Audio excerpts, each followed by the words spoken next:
Chantez fort, hein. Je veux que vous montiez un peu le son.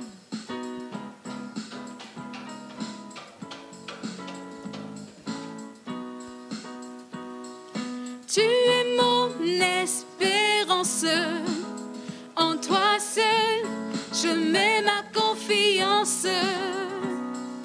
Tu es mon espérance, en toi seul je mets ma foi.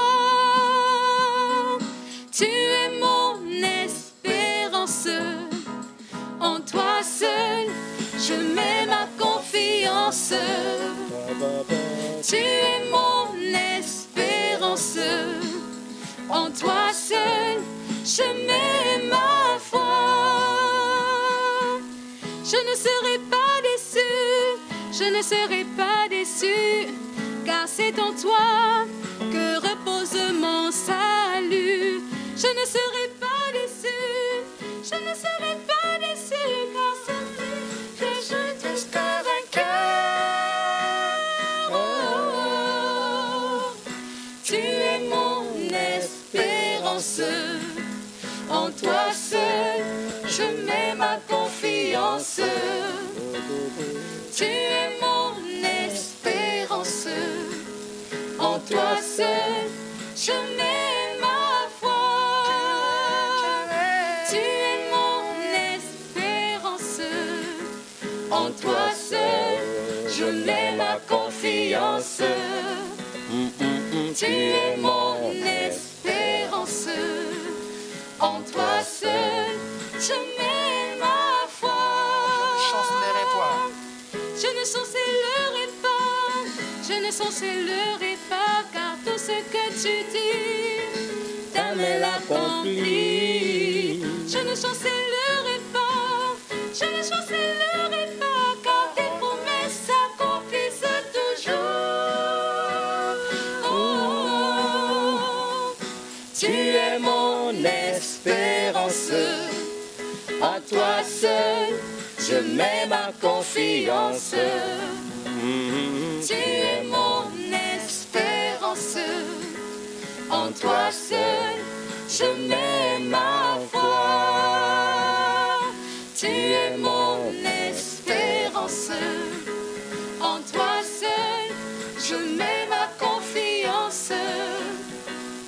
Tu es mon espérance, en toi seul je mets ma foi. Je ne serai pas déçu. Je ne serai pas déçu, je ne serai pas déçu, car c'est en toi que repose mon salut. Je ne serai pas déçu, je ne serai pas déçu, car en lui je suis plus que vainqueur. Tu es mon espérance, en toi seul je mets ma confiance.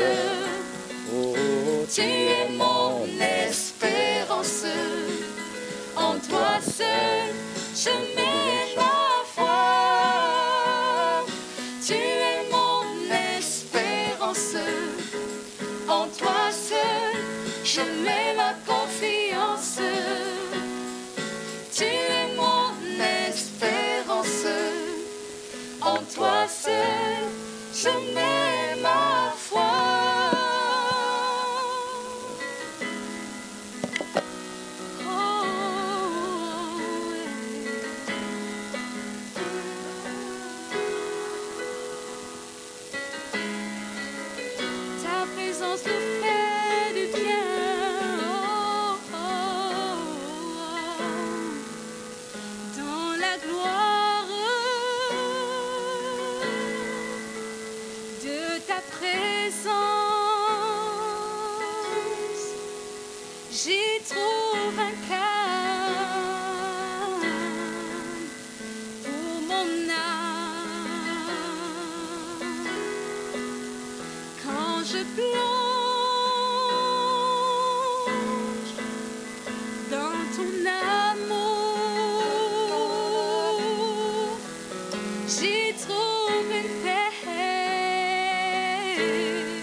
je plonge dans ton amour, j'y trouve une paix, j'y trouve une paix qui me compte, disons, dans la gloire de ta présence,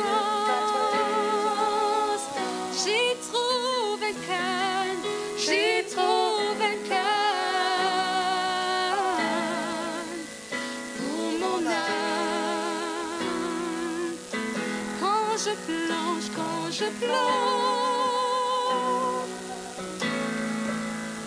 dans ton amour, j'y trouve une paix, j'y trouve une paix qui me compte, Oh, oui, j'aime, oui, j'aime, oui, j'aime. Oui, j'aime ta présence. Oui, j'aime, oui, j'aime, oui, j'aime ta présence. Oui, j'aime ta présence. Oui, j'aime, oui, j'aime, oui, je t'aime, Jésus. Oui, je t'aime, Jésus. Oui, j'aime, oh, oui, j'aime ta présence. Oui, j'aime, j'aime ta présence. Oui, j'aime ta présence. Oui, j'aime, j'aime ta présence. Oui, j'aime ta présence. Oui, j'aime, je t'aime, Jésus. Oui, je t'aime, Jésus. Oui, j'aime, oh, oui, j'aime ta présence. Alléluia, alléluia, alléluia. Nous sommes heureux d'être à nouveau avec vous ce dimanche 13 septembre 2020 dans le cadre de ce deuxième service. Nous avons le privilège de pouvoir faire ce deuxième service à Gabon Télévision, canal 320. C'est l'occasion pour nous encore une fois de remercier le ministre d'État, ministre de la Communication, avec qui nous avions longtemps discuté pour avoir cette opportunité, le directeur général de Gabon Télévision et également toutes les équipes techniques qui nous permettent et qui nous donnent ce privilège de pouvoir partager à travers, n'est-ce pas, cette, on va dire, institution, les messages dominicaux que nous faisons pour permettre à beaucoup d'entre vous d'entendre la parole de Dieu. Je suis pleinement conscient, je le dis pratiquement chaque dimanche lorsque je me présente devant vous, que l'auditoire, n'est-ce pas, à qui je m'adresse, n'est pas simplement celui de ma communauté, dans le cadre de la communauté que je préside ou dirige, ou celle de la grande famille pentecôtiste charismatique et de réveil, mais c'est un auditoire beaucoup plus large, n'est-ce pas, fait de nationaux, fait même de gens de différents pays qui nous appellent, et nous nous réjouissons de savoir que plusieurs suivent ces cultes et en sont pleinement édifiés. Je voudrais donc vous bénir tous au nom de Jésus-Christ et vous dire combien de fois je suis heureux de vous retrouver ce dimanche. Comme nous le faisons chaque fois, je voudrais introduire par ce temps de prière. Mais avant le temps de prière, rappeler à la conscience collective un certain nombre de choses. Vous savez que je pense de tout mon cœur qu'il est important que nous intégrons ce que la Bible dit. Vous savez, il y a une actualité qui fait couler beaucoup d'encre, elle concerne la réouverture des lieux de culte. Et j'ai plusieurs fois eu l'occasion, pendant ces cultes, de donner un avis sur la question. Nous avons, on va dire, correctement travaillé dans le cadre de la commission et le calendrier veut que nous attendons tout simplement que les responsables de l'État prennent la décision de nous informer de manière officielle l'ouverture des lieux du culte. Je n'ai pas trouvé nécessaire, et je le dis encore une fois, qu'il y ait une agitation derrière la question parce que nous avons travaillé. Le problème n'est pas une mauvaise volonté ni des commissaires qui ont travaillé dans cette commission, gouvernement, n'est-ce pas, comité technique du COPIL ou les commissaires religieux représentant l'ensemble des communautés catholiques, protestantes dans leur diversité et musulmanes. Mais c'est un problème de calendrier. Vous savez que cette commission a été mise en place. À l'époque, c'était le Premier ministre Julien, n'est-ce pas, Julien Corbecal, qui était Premier ministre, qui avait ordonné cette commission. Ensuite, il y a eu un nouveau gouvernement, un nouveau Premier ministre, et nous avons dû faire œuvre de patience en acceptant que ce nouveau Premier ministre mette en place son nouveau gouvernement, prête serment et encore passe par l'Assemblée nationale, comme cela a été le cas. J'insiste encore une fois qu'il n'y a pas lieu de s'inquiéter. Le travail a été fait, notre travail a été validé. Faisons preuve de patience. Je dis souvent aux pasteurs que nous sommes, nous enseignons la patience aux autres. Nous enseignons la patience à nos fidèles. Apprenons à être patients. Ne créons pas, je veux dire, une atmosphère qui ne se justifie pas. Celui qui vous parle est aussi concerné que vous, comme d'ailleurs la grande communauté catholique, comme d'ailleurs la grande communauté de l'Église évangélique du Gabon, comme d'ailleurs la grande communauté musulmane. Nous sommes tous concernés par la nécessité de voir ces lieux de culte être ouverts. Et nous savons que nous avons payé un prix fort.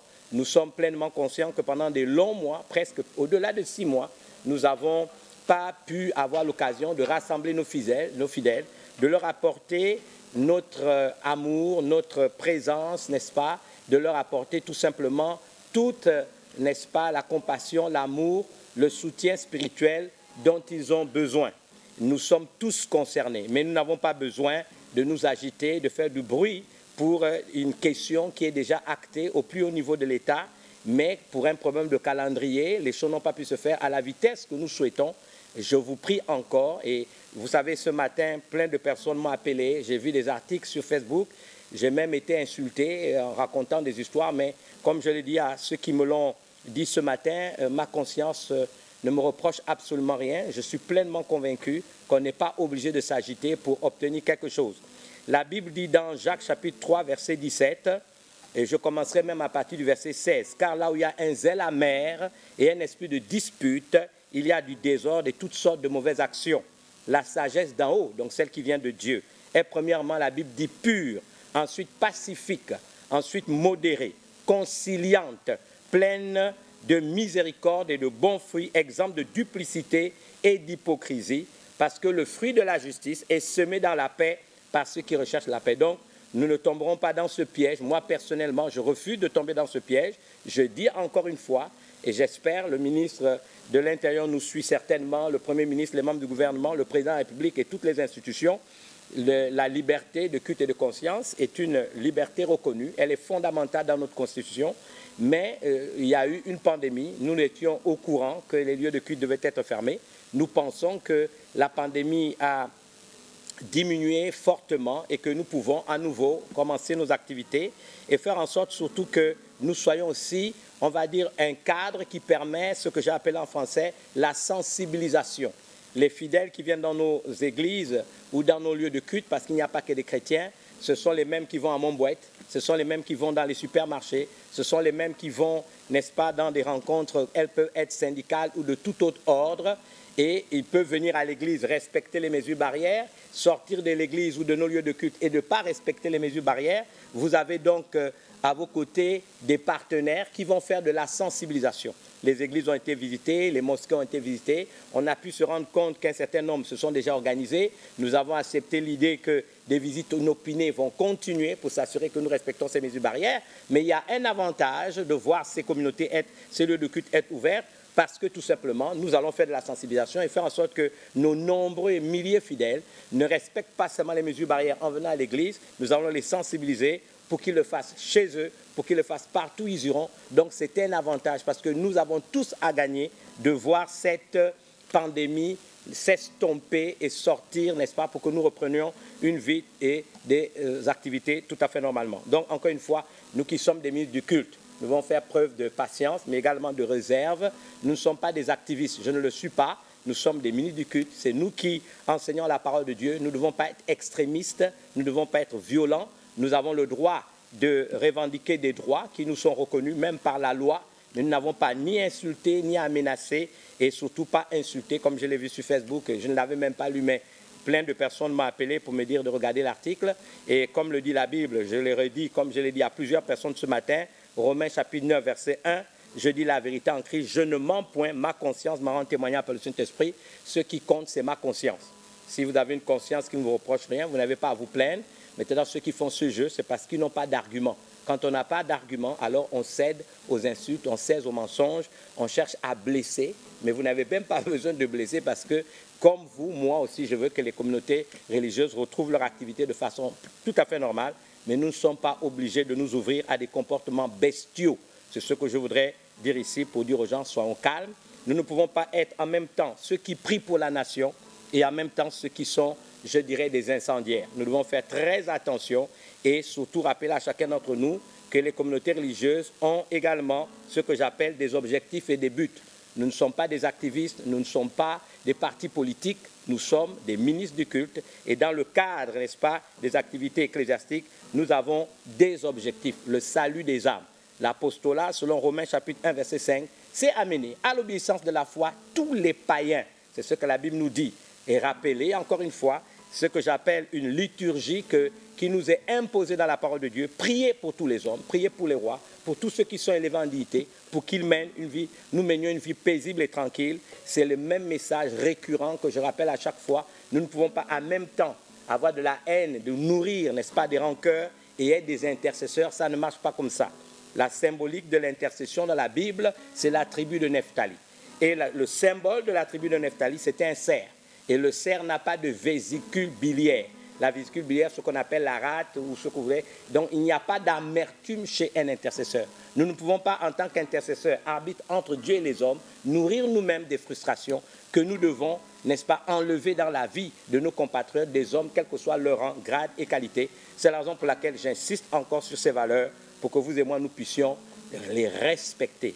La Bible le dit, j'insiste encore une fois, je le dis de manière claire, nette et précise, que la sagesse d'en haut est premièrement pure, ensuite pacifique, modérée, conciliante, pleine de miséricorde et de bons fruits, exempte de duplicité et d'hypocrisie, parce que le fruit de la justice sera toujours semé dans la paix par ceux qui recherchent la paix. Donc encore une fois, pour tous ceux qui se sont inquiétés, je me présente devant vous, je n'ai aucun sentiment, aucune rancœur, et ma responsabilité, je suis un leader majeur dans mon pays, dans le monde religieux, je dis aux pasteurs, je dis aux ministres du culte, soyons calmes, soyons sérieux, nos autorités ne sont pas à faune, je suis convaincu qu'ils nous écoutent et ils nous voient, ils prendront des dispositions, certainement pour les commissaires, nous aurons certainement cette semaine une rencontre avec les autorités dans le cadre de la commission que préside le ministre d'État, ministre de l'Intérieur, avec le ministre de la Santé, le ministre des Affaires sociales, le ministre du Budget et le ministre des Finances. Nous estimons que quand nous aurons la réunion, nous nous accorderons. Le compte rendu a déjà fait à Madame le Premier ministre et quand nous serons reçus, on nous dira quand est-ce les activités reprennent. Je pense que ce sera très rapide. Nous devons rester sereins, s'il vous plaît. Je voudrais profiter de l'occasion pour demander, encore une fois, comme nous le faisons d'habitude, nous allons devoir prier en pensant effectivement à tous ceux qui sont malades, tous ceux qui souffrent, ceux qui ont été particulièrement affectés par cette pandémie à tous les niveaux, que ce soit sur le plan physique, parce qu'ils sont tombés malades. Mais beaucoup souffrent du fait que cette pandémie a mis fin à leur activité. Même parmi nos nombreux ministres du culte et communautés religieuses, certains longtemps n'ont pas, n'est-ce pas, pu exercer. Et comme je l'ai dit tantôt, c'est un droit de vivre des deniers du culte, puisque c'est la responsabilité, chaque ouvrier mérite son salaire. Et de ce manquement-là, certains leaders et communautés religieuses se retrouvent dehors, je sais, nous en sommes pleinement conscients. Certains louaient leur lieu de culte et ont été mis dehors. D'autres louaient des maisons, ont été mis dehors. Donc vivent dans des conditions assez difficiles. J'aimerais vraiment que nous puissions penser à eux, que nous devons demander à Dieu de faire en sorte que la grâce leur soit accordée et que des solutions pratiques, des solutions, on va dire, efficientes et efficaces soient trouvées rapidement et qu'en reprenant nos activités, nous pouvons aussi reprendre le cours des choses. Nous n'oublions pas le personnel médical, ceux qui prient particulièrement et qui travaillent plutôt pour maintenir en vie un certain nombre de personnes qui sont malades. Nous pouvons nous réjouir. Et comme le disait un de nos pasteurs à la commission, ce n'est pas seulement les médecins, c'est aussi les prières qui s'élèvent de nos lieux de culte, puisque nous n'avons pas de lieu de culte, de nos maisons. Les fidèles, les nombreux fidèles dans ce pays qui prient, qui font en sorte que même cette pandémie est en train de diminuer. Nous pensons qu'il y a le savoir des médecins, mais nous pensons surtout qu'il y a la miséricorde et la grâce de Dieu qui exauce les prières de ceux qui l'invoquent. Puisqu'il dit « invoque-moi et je te répondrai ». Il nous a répondu et nous sommes vraiment heureux de constater que les courbes, n'est-ce pas, de cette pandémie sont vraiment au plus bas et encore nous allons pousser. Nous pensons que quand nous allons retrouver nos lieux de culte, il y aura encore des prières beaucoup plus ferventes encore, parce que nous sommes déterminés en tant que ministre de Dieu de débouter, n'est-ce pas, cette pandémie et que le Gabon étonne à l'échelle des nations dans cette situation que nous avons connue à l'échelle du monde. Nous n'oublions pas encore une fois, pour terminer, les forces de défense et de sécurité qui veillent sur notre sécurité sur l'ensemble du territoire national et particulièrement ceux qui sont dans les zones frontalières. Je voudrais que nous ayons une pensée en priant pour eux, alors que cet élément qui nous met en communion va vous être présenté. Que Dieu vous bénisse. Merci.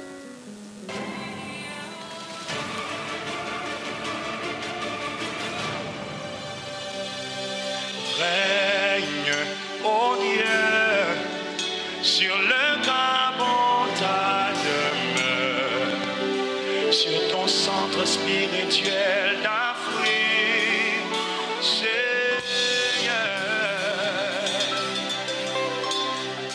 Veille, veille, toi qui ne sommeilles ni ne dors, pour que le monde entier vienne contempler ta gloire.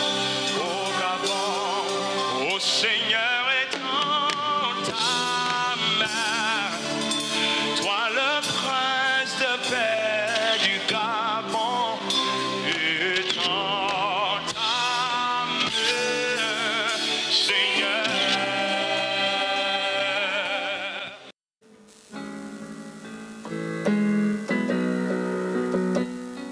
L'Éternel est ma lumière et mon salut. De qui aurais-je crainte? De qui aurais-je peur? Je voudrais introduire ce message avec ce merveilleux cantique. Et si vous êtes là devant votre télé, que vous le connaissez, chantez avec nous. L'Éternel est ma lumière et mon salut. De qui aurais-je crainte? Il soutient ma vie.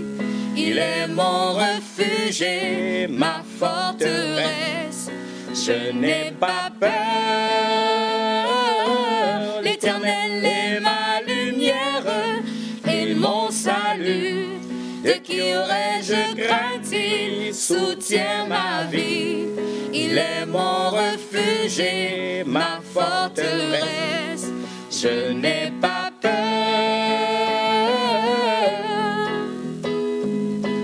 Même si tous mes ennemis s'acharnent contre moi, si une armée entière s'élève contre moi, je serai malgré cela plein de confiance. Je n'éprouverai aucune crainte parce que je n'ai pas peur. L'Éternel est ma lumière et mon salut. De qui aurais-je crainte? Il soutient ma vie. Il est mon refuge et ma forteresse. Je n'ai pas peur. L'Éternel est ma lumière et mon salut. De qui aurais-je crainte? Il soutient ma vie.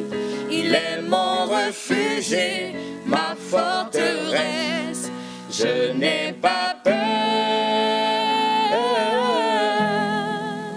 Alléluia, alléluia, alléluia. Nous vous bénissons au nom de Jésus et nous sommes à nouveau très heureux de vous avoir avec nous aujourd'hui dans le cadre, n'est-ce pas, de cette thématique 5 raisons fondamentales qui font que la vie est prévisible. Je pense que nous en avons déjà parlé, on va dire, dans les 3 premières dimensions. Aujourd'hui, nous sommes dans la 4e partie et il est intéressant pour moi, vous savez qu'un enseignant, c'est aussi un pédagogue qui croit aux vertus de la répétition. Parce qu'il faut répéter, il faut redire quelquefois les mêmes choses pour permettre aux gens de suivre.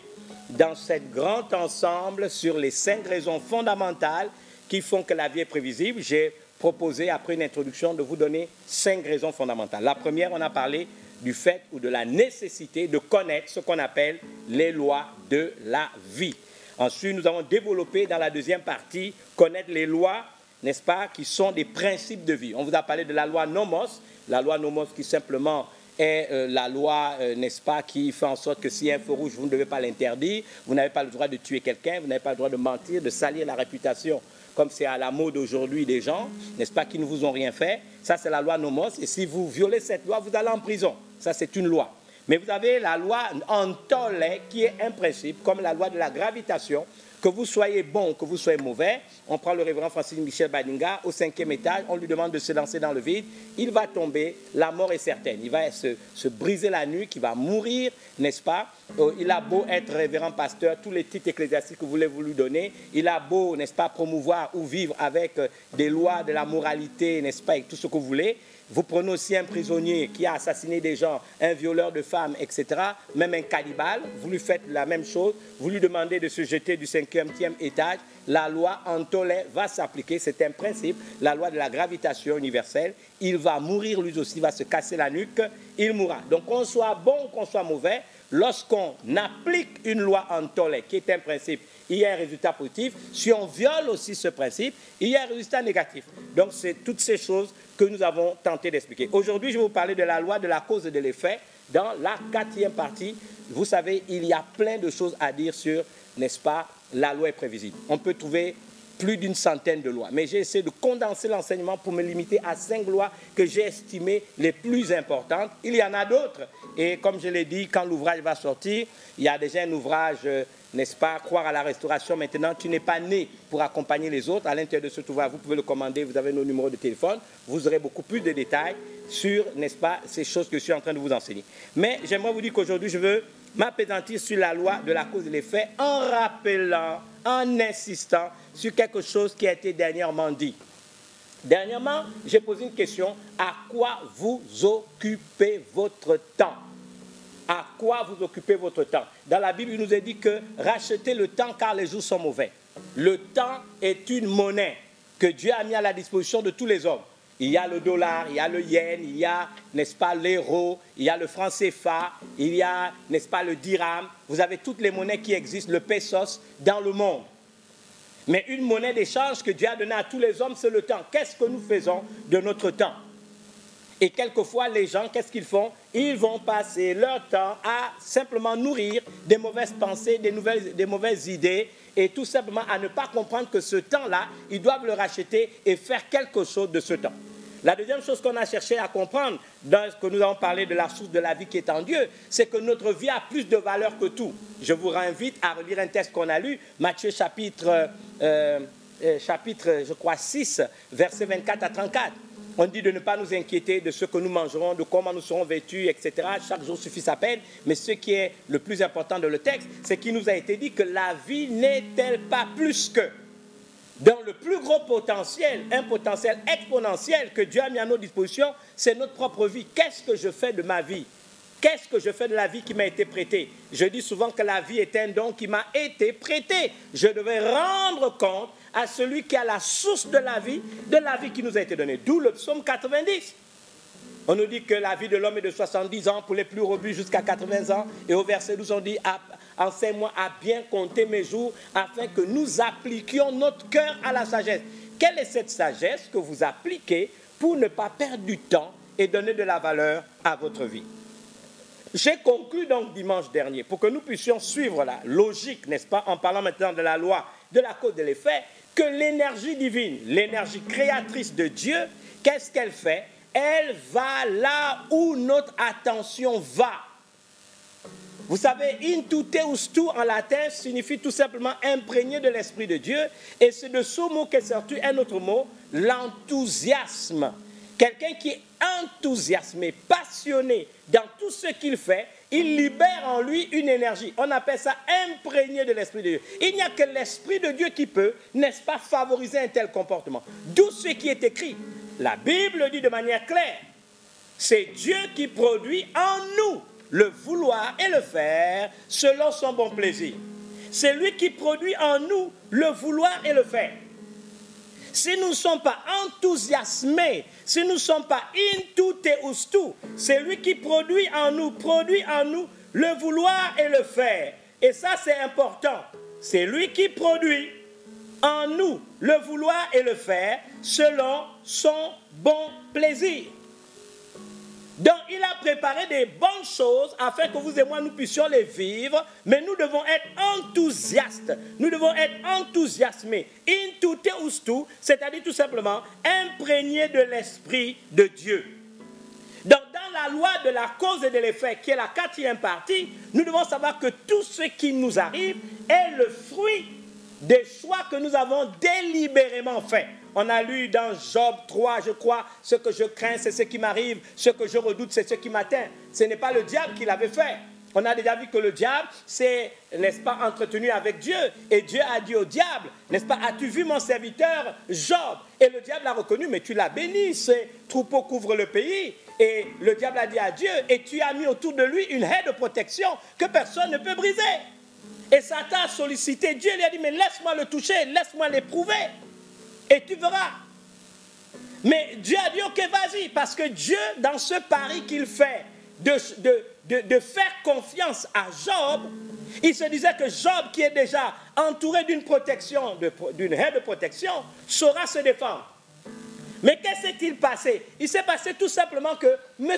Job a dit, ce que je crains, c'est ce qui m'arrive, ce que je redoute, c'est ce qui m'atteint. Il a eu peur. Il n'a plus été enthousiaste.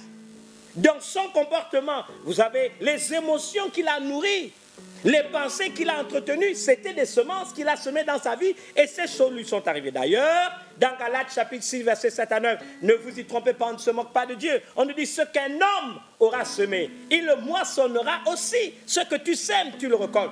Tu peux semer au niveau de ta pensée, tu peux semer au niveau de tes émotions, tu peux semer au niveau de ta réflexion. Ce qu'un homme sème, on ne nous parlait pas seulement des grains de maïs ou d'arachide à mettre en terre. Vous-même, vous êtes un réceptacle. Chaque homme est un réceptacle. Ce qui sème, ce qui nourrit dans son intériorité va lui arriver. Ce qu'un homme aura semé, il récoltera. C'est ce que la Bible dit, il le moissonnera. Mais celui qui sème pour sa chair moissonnera la chair, la corruption. Mais celui qui sème pour l'esprit moissonnera l'esprit, la vie éternelle. Ne nous lassons pas de faire le bien, car nous moissonnerons autant qu'avenable. Dans quel cas, si nous ne nous relâchons pas? Déjà, Paul qui parle de ce texte est parti s'inspirer d'Osée, chapitre 8, verset 7, qui était un prophète mineur dans l'Ancien Testament.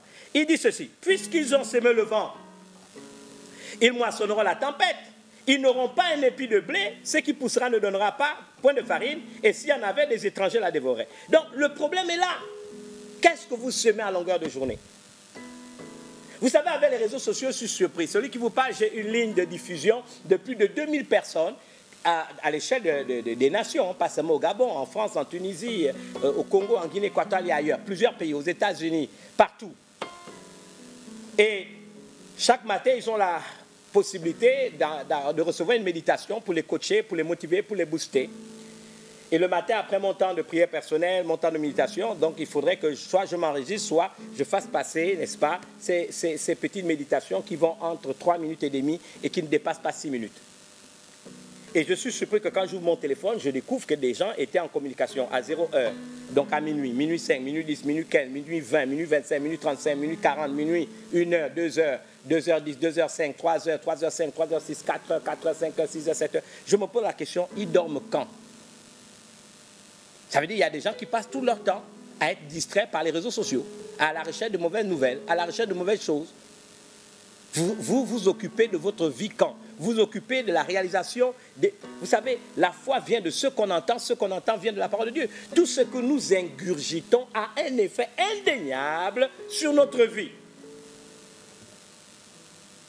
J'aimerais vous dire quelque chose. La Bible déclare qu'une raison saine a pour fuir la grâce, mais la voie des perfides est rude. Une autre version dit une bonne motivation a pour fuir la grâce et la faveur divine, mais la voie des perfides est rude et difficile.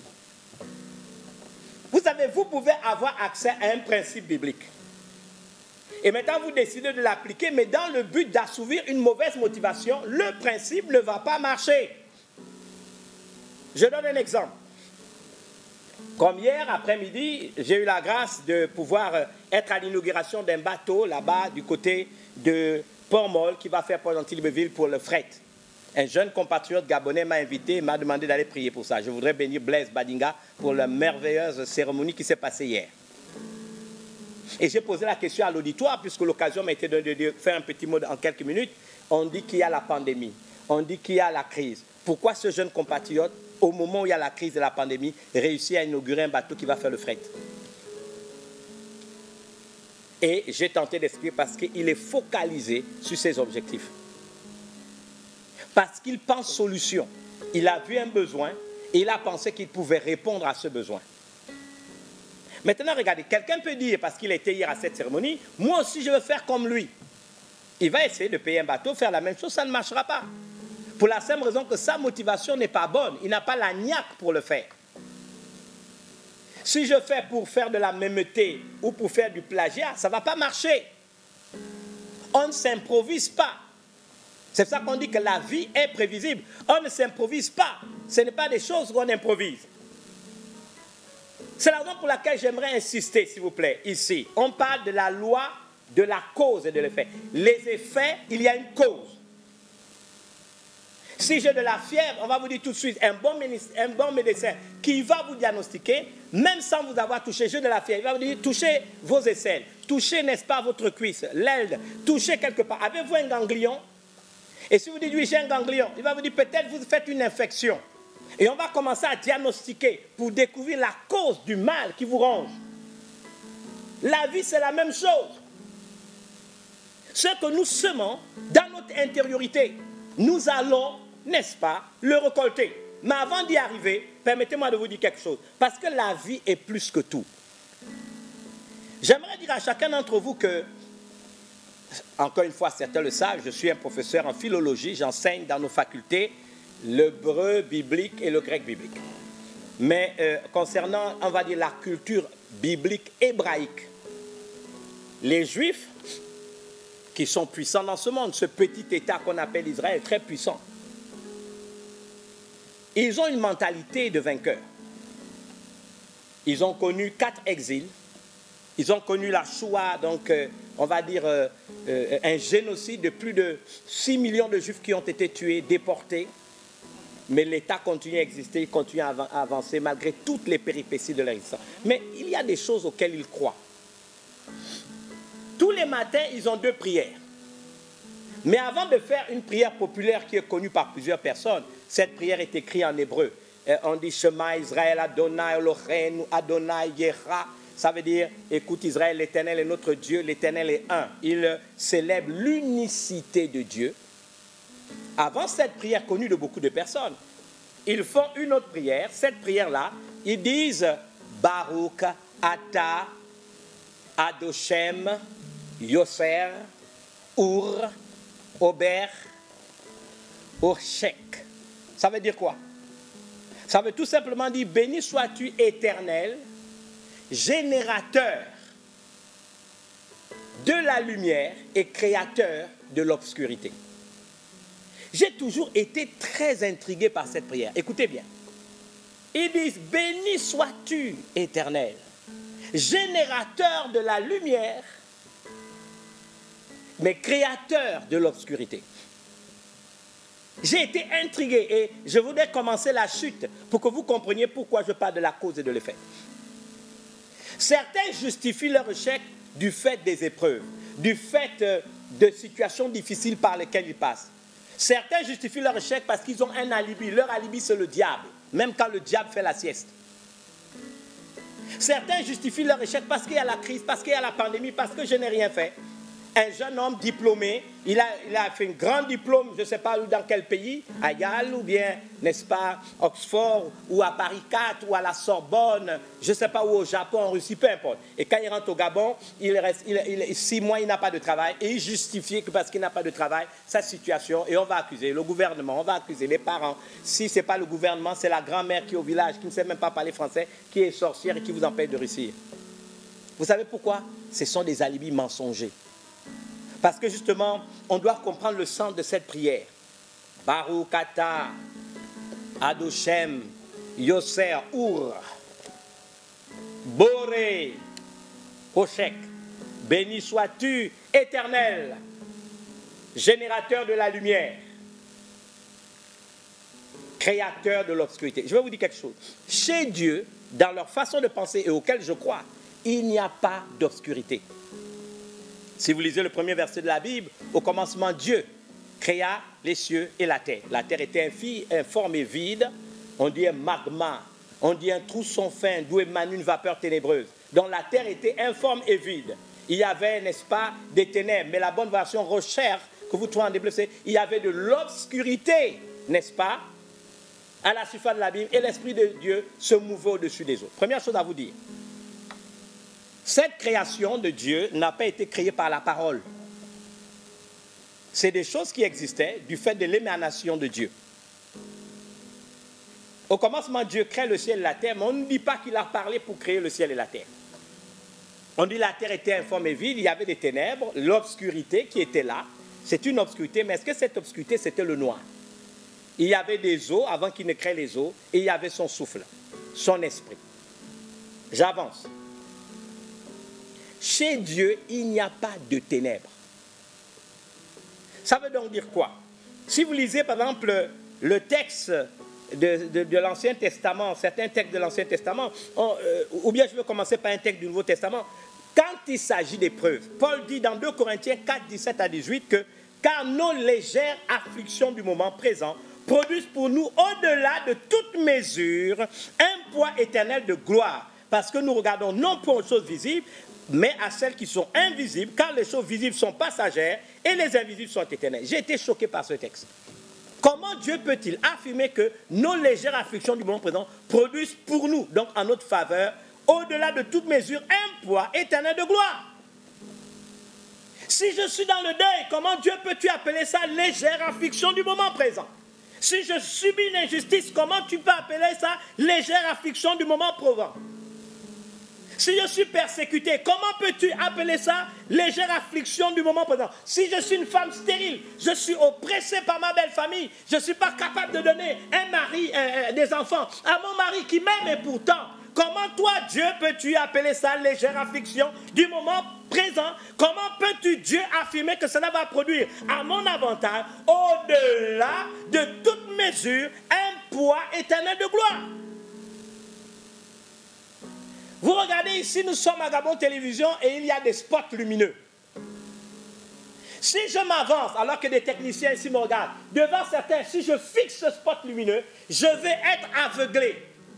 Si vous prenez une torche et que vous me mettez cette torche, n'est-ce pas, devant les yeux, je vais être aveuglé. Si vous avez votre voiture alors que vous êtes en train de rentrer d'Oyem sur Libreville et qu'en pleine gelée, là où il y a des tournants, quelqu'un, un grumier vient et vous met plein phare en pleine nuit, vous serez aveuglé, vous risquez de tomber dans le ravin.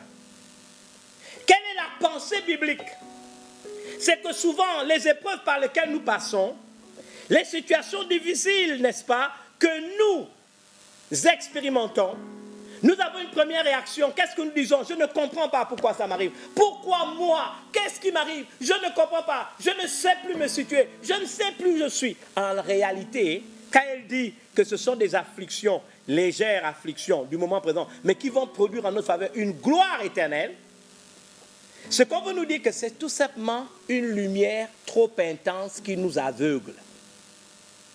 La lumière, quand elle est trop intense, elle nous aveugle. Chez Dieu, il n'y a pas de ténèbres. Chez Dieu, il n'y a pas d'obscurité. Lorsque ceux qui ont décrit Genèse en disant que, n'est-ce pas, et la terre était informe et vide, et on nous dit qu'il y avait de l'obscurité autour, en fait, c'était l'émanation divine. C'est-à-dire, cette lumière était tellement intense que les gens sont aveuglés. D'ailleurs, Ésaïe 45 le dit, hein, on nous dit, je suis l'Éternel, il n'y a point d'autre, hors de moi, il n'y a point de Dieu. J'étais saint avant que tu me connusses. C'est afin que l'on sache du soleil levant au soleil couchant, que hors de moi, il n'y a point de Dieu. Il ajoute, je suis l'Éternel, il n'y en a point d'autre. Et regardez la suite, je forme, c'est Dieu qui parle, la lumière, et je crée les ténèbres. Si les ténèbres, la bonne version en français, ils ont dit ténèbres, c'est pas bon. Et je crée l'obscurité. Je donne la prospérité, je crée l'adversité. Moi, l'Éternel, je fais toutes ces choses. Dans le psaume 18, on nous dit Dieu était monté sur un chérubin et il volait et planait sur des ailes du vent. Il faisait des ténèbres sa retraite. Il faisait de l'obscurité sa retraite et sa tente autour de lui. Il prend l'obscurité, c'est sa retraite, c'est sa tente autour de lui. Il était enveloppé des eaux obscures, des eaux donc noires et sombres nuages.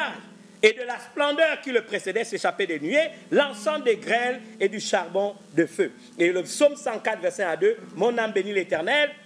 Mon Dieu, tu es infiniment grand, tu es revêtu d'éclat de magnificence. et tu t'enveloppes de lumière. Je vais essayer d'expliquer ça en français facile.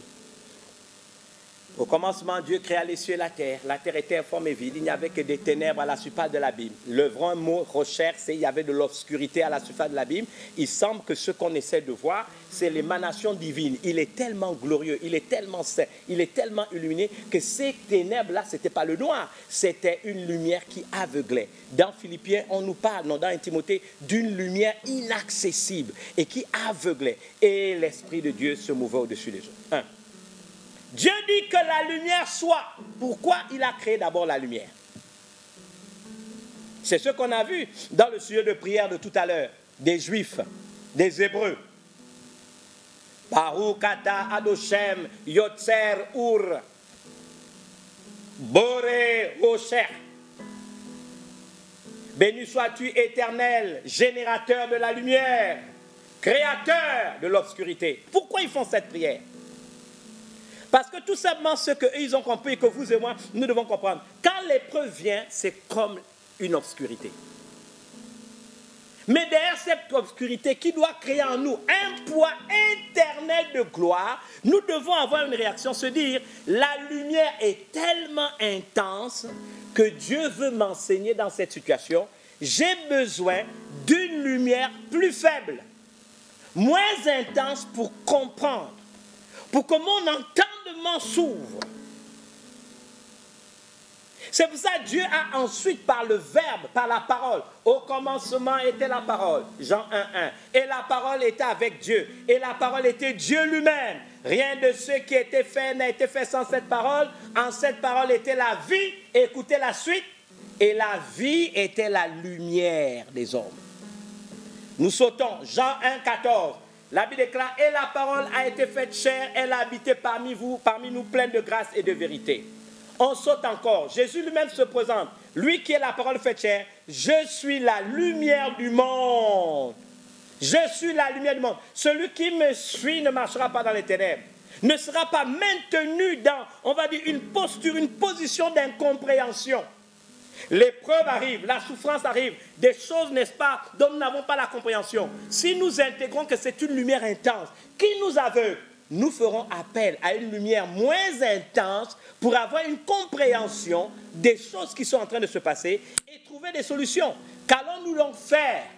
Nous n'allons pas nous plaindre, nous n'allons pas pleurer, nous n'allons pas accuser les autres, nous n'allons pas favoriser à côté de nous ce que j'appelle une odeur de mort. Nous allons faire appel à une lumière moins intense. Cette lumière moins intense, ce n'est pas l'émanation de Dieu qui habite dans un monde inaccessible, qui habite à l'intérieur d'une lumière inaccessible, qui aveugle, mais c'est une lumière moins intense qui va nous permettre de voir, de comprendre la solution par laquelle nous passons et d'avoir une solution. Ce qui explique ces principes divins que nous trouvons dans le Nouveau Testament. Dieu ne nous tente pas au-delà de nos forces. Mais avec la tentation, avec l'épreuve, avec le chemin par lequel nous passons, il nous donnera aussi le moyen d'en sortir. Mais ce moyen d'en sortir, c'est une parole. La parole de Dieu, c'est une lumière. Sa parole aussi est une lumière. En elle était la vie et la vie était la lumière des hommes. Il s'agit de la parole de Dieu. Il va éclairer mon entendement. Il va ouvrir mon entendement. D'où cette prière d'Éphésiens 1:16.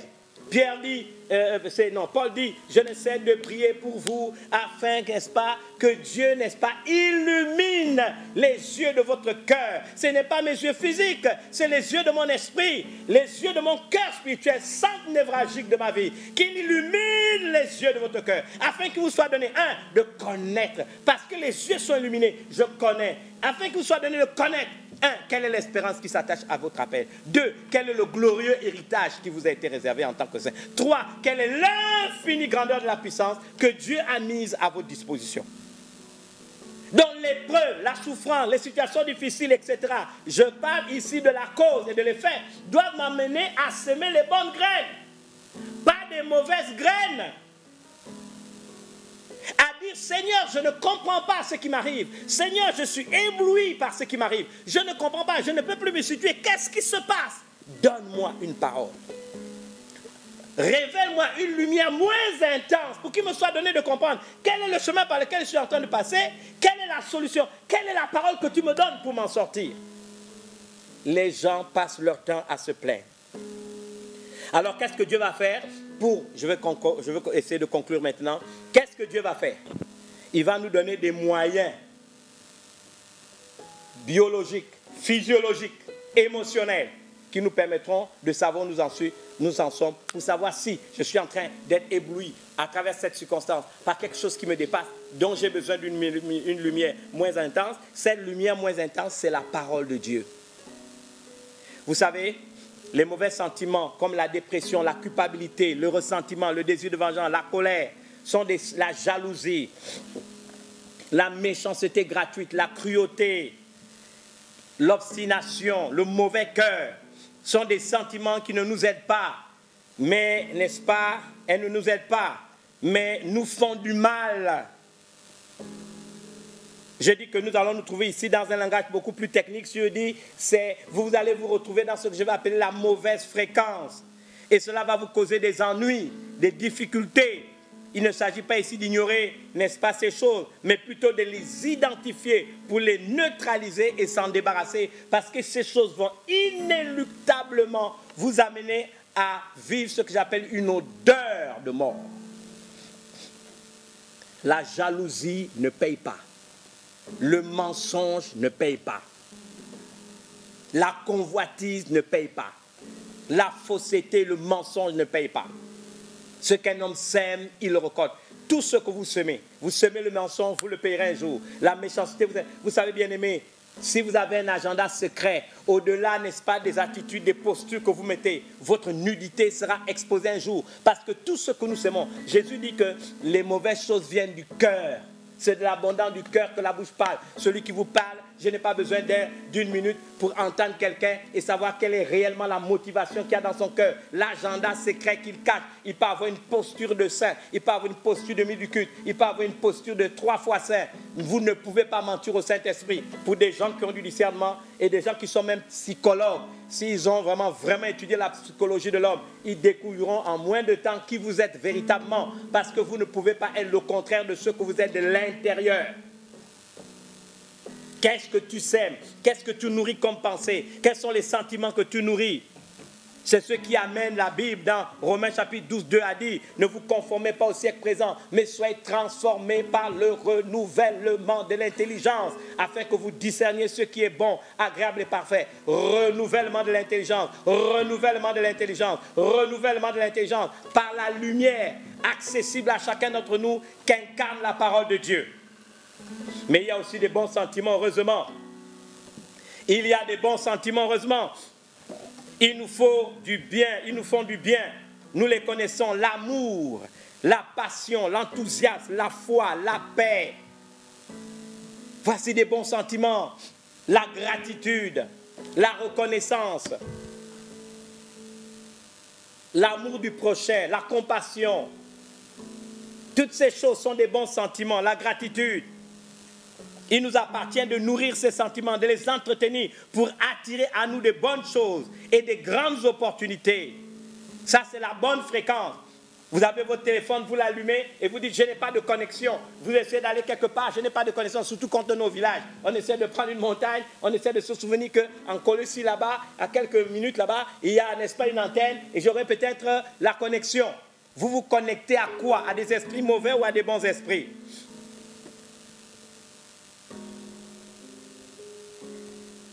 Car on donnera à celui qui a quoi? Des bons sentiments, la gratitude, l'amour, la paix, la patience, le désir de rassembler, d'unir, la pensée d'aider les autres, d'aider les plus faibles. On donnera à celui qui a ces choses, mais à celui qui ne les a pas, qui entretient une odeur de mort dans sa vie, Dieu ôtera même ce qu'il a. Et qu'est-ce qui va ôter? La vie qui te reste, parce que cette vie n'est pas productive et elle n'est pas utile. Les chrétiens savent que Jésus a dit à ses disciples, il vous a été donné de connaître les mystères du royaume. Je voudrais prier maintenant. Je sais que je fais partie de ceux qui disent, et je le dis en toute honnêteté, 2 Timothée 3 le dit, les temps vont être difficiles. Je le dis chaque fois que je viens ici, je ne vous mens pas. On va s'habituer à vivre avec des crises permanentes, économiques, financières, pandémiques, etc. Ça va continuer. Et même ce qui apparaît, disparaît aujourd'hui, reviendra. Il y aura encore ces choses. Il y aura des crises multiformes. Mais ma Bible déclare, et j'aime ce verset, on verra la différence entre ceux qui servent Dieu et ceux qui ne le servent pas. Il y a des hommes et des femmes de cette génération qui pourront se distinguer. Vous pouvez faire partie de ces personnes. Parce que si vous comprenez les principes divins, vous n'allez pas vivre comme une victime. Jésus a dit à ses disciples, il vous a été donné de connaître les mystères du royaume des cieux. Il dit, cela vous a été donné. C'est pour ça l'habitude, Jésus préférait parler en parabole. Il dit, parce qu'en voyant, ils ne voient point, et qu'en entendant, ils ne comprennent pas. Vous devez comprendre. C'est votre responsabilité. Ce qu'un homme sème, il récolte. Tout ce que tu sèmes dans ton intériorité. C'est la raison pour laquelle Paul a dit dans Philippiens 2, c'est une des raisons fondamentales, que tout ce qui est vrai, que tout ce qui est juste, que tout ce qui mérite l'approbation, que tout ce qui est digne, vertueux, digne de louange, soit l'objet de vos pensées. Il n'a pas dit parce qu'il voulait amuser la galerie. Si vous ne vous nourrissez pas de bonnes choses, même s'il y a une épreuve, laissez cette affliction légère du moment. Élevez-vous en esprit. Allez regarder les choses invisibles. Parce que tout ce que nous voyons dans le monde visible procède de l'invisible. Hébreux 11, n'est-ce pas, chapitre 11, verset 3. C'est par la foi que nous savons que les mondes ont été créés par Dieu, en sorte que ce qu'on voit n'a pas été fait de choses visibles. Je voudrais prier pour vous. Je vais conclure mon message. En vous disant, vous me dites peut-être, écoutez, révérend,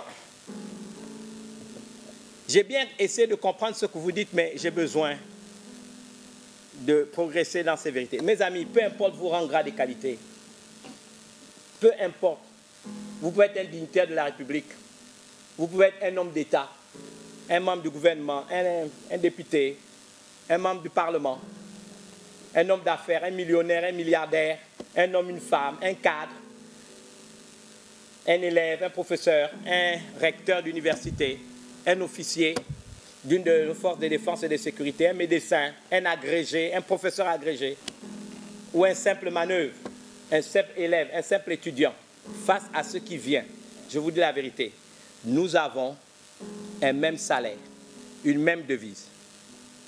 Ces devises ont plusieurs noms. C'est l'argent, mais cet argent, ce n'est plus le bien. Je vous ai dit la dernière fois, la première grande monnaie qu'on a, c'est la connaissance. Aujourd'hui, c'est la connaissance. Dans le facteur de réussite, avec cette crise, on a besoin de 50% de connaissances, 25% de caractère et 25% de la maîtrise de notre environnement. Nous avons le nom d'une autre monnaie, c'est le temps. La manière dont nous gérons le temps. À quoi nous nous occupons, parce que l'énergie divine va là où notre attention va. Et pour finir, celle qui a plus de valeur, c'est notre vie. Qu'est-ce que nous faisons de notre vie? À quoi occupons-nous notre temps pour révaloriser cette vie? Parce que nous prions Dieu qu'il applique notre cœur à la sagesse, afin que nous puissions bien gérer la vie qu'il nous a donnée. J'aimerais vous dire que la vie qui vous a été donnée vous a été prêtée. Et vous allez rendre compte à celui qui a la source de cette vie-là. Alors nous pouvons prier maintenant et demander à Dieu de nous aider. Oui, vous passez par des difficultés. Je voudrais prier pour vous ce matin. Vous êtes dans les difficultés financières, matérielles. Beaucoup d'entre vous, vous avez perdu l'espérance avec cette pandémie. D'autres, vous êtes véritablement malades. Certains même sont en attente d'évacuation sanitaire. Et avec tout ce qui se passe, on ne peut même pas envoyer des gens à l'étranger pour se soigner. Et vous vous dites, je suis peut-être en train de me diriger vers une mort certaine. Celui qui vous parle dit, je veux prier pour que cela n'arrive pas. Et vous demandez de vous lever en esprit avec les enseignements qui vous ont été donnés. Déjà, vous pouvez les retrouver sur Gabon Télévision. Il suffit de regarder et réécouter le message. D'autres sont désespérés. D'autres n'ont plus d'argent parce que vos activités n'ont pas fonctionné depuis longtemps. Même des pasteurs sont dans cette situation. Ils n'ont plus de lieu de culte. Ils n'ont plus, n'est-ce pas, même de maison où y habiter. Et vous êtes désespérés. Certains sont aigris. Certains sont totalement frustrés. Il y a des couples, n'est-ce pas, qui battent de l'aile parce que la crise économique a révélé la nature des cœurs. On s'est peut-être aimé et marié sur la base d'intérêts, mais ces intérêts n'existent plus et vous êtes prêts à disloquer votre couple. Combien d'enfants sont rebelles parce que papa ou maman ne peut plus, n'est-ce pas, maintenir le standing, n'est-ce pas, de la famille comme c'était avant. On pouvait aller au cinéma, on pouvait avoir de l'argent de poche, mais avec la crise, on ne peut plus le faire. Je vais prier pour vous, s'il vous plaît. nos légères afflictions du moment présent peuvent produire en notre faveur un poids éternel de gloire. Si vous comprenez que dans cette situation incompréhensible, la lumière est tellement intense qu'il vous faut une lumière un peu plus faible, celle de la révélation de la parole de Dieu qui est claire et qui donne de l'intelligence aux saints. Puissions-nous prier maintenant. Faites cette prière avec moi parce qu'il n'y a aucune promesse de Dieu qui puisse s'appliquer à vous si vous ne posez pas le premier acte, celui de le recevoir comme votre Seigneur et Sauveur personnel. La Bible déclare, car la promesse est pour vous, pour vos enfants, pour tous ceux qui au loin seront appelés de Dieu. Si vous vous réconciliez avec lui, vous lui donnez votre cœur, toutes les promesses de Dieu seront à vous. La Bible déclare, tous ceux qui sont en Christ sont fils d'Abraham, héritiers des promesses. Les promesses de Dieu sont à vous. Les promesses de la guérison, la restauration, le renouvellement. La paix de Dieu qui surpasse toute intelligence est capable de garder vos cœurs et vos pensées en Jésus-Christ. Faites cette prière avec moi simplement. Dites avec moi, Seigneur Jésus, je viens humblement devant toi, te demander maintenant d'ouvrir mon entendement. J'ai besoin de lumière, mais une lumière qui n'est pas si intense au point de m'aveugler. Mais cette lumière créatrice, cette lumière que le Verbe, la parole a créée. La Bible déclare que tu es la lumière du monde et celui qui te suit ne marchera pas dans les ténèbres, mais il aura la lumière de la vie. Cette lumière, c'est la révélation de ta parole. La Bible déclare qui éclaire et qui donne de l'intelligence à l'homme le plus simple. Je voudrais véritablement que ta parole soit une lampe à mes pieds, une lumière sur mon sentier, pour que j'évite les écueils de la vie. Oui, je suis sujet, comme tous les êtres humains, à des épreuves. Il y a le lot des humains sur la terre. Je te demande simplement ta lumière, pour qu'il me soit donné de marcher conformément à ta volonté. Je voudrais te demander d'étendre ta main sur moi. C'est la raison pour laquelle je te reçois maintenant comme mon Seigneur et Sauveur personnel. Sois mon Sauveur, quelle que soit la profondeur du mal, le trou du péché où je me trouve, j'ai la foi que tu m'y enlèves. Sois également mon Seigneur, c'est-à-dire mon Maître, celui à partir de ce moment, en possédant ma vie par ton esprit qui ramène la paix et la sérénité dans mon intériorité, sera capable de continuer à m'enseigner à travers tes serviteurs et tes servantes pour me permettre de grandir dans la foi et de maîtriser ces vérités qui s'appliqueront à ma vie pour que je marche en nouveauté de vie. Telle est ma prière. Seigneur, s'il m'arrivait de mourir, je n'irai pas en enfer, mais serai dans ta félicité au paradis. Merci parce que maintenant mon nom est écrit dans le livre de vie et qu'un ange va me protéger selon qu'il est dit que l'ange de l'Éternel campe autour de ceux qui te craignent et tu m'arracheras du danger. Je reçois l'honneur, la gloire et la louange qui t'est due. Telle est ma prière en tant qu'enfant de Dieu en ton nom Jésus. Amen. Je suis fier de vous accueillir aujourd'hui. Je vous dis que vous êtes un enfant de Dieu, que Dieu va vous bénir, votre vie ne sera plus jamais la même. Vous avez des numéros de téléphone qui apparaissent à chaque fois. Appelez ces numéros de téléphone. N'ayez pas peur d'appeler ces numéros de téléphone. Vous appelez à ces différents numéros de téléphone et quand vous appelez à ces différents numéros de téléphone, nous aurons la joie de pouvoir, n'est-ce pas, être avec vous. Nous allons, n'est-ce pas, vous aider. Je ne sais pas si la technique peut mettre le numéro de téléphone. Dans le cas où ce n'est pas possible maintenant, vous avez le 066, c'est un de nos assistants, 70 57 37. Je répète, 066 70 57 37. Vous pouvez appeler à ces numéros et si vous appelez à ces numéros, mes assistants et mes assistantes, nous ferons la grâce de nous mettre en contact. Je prierai avec vous. Que Dieu vous bénisse. Bon dimanche et à la prochaine. Tu es mon esprit.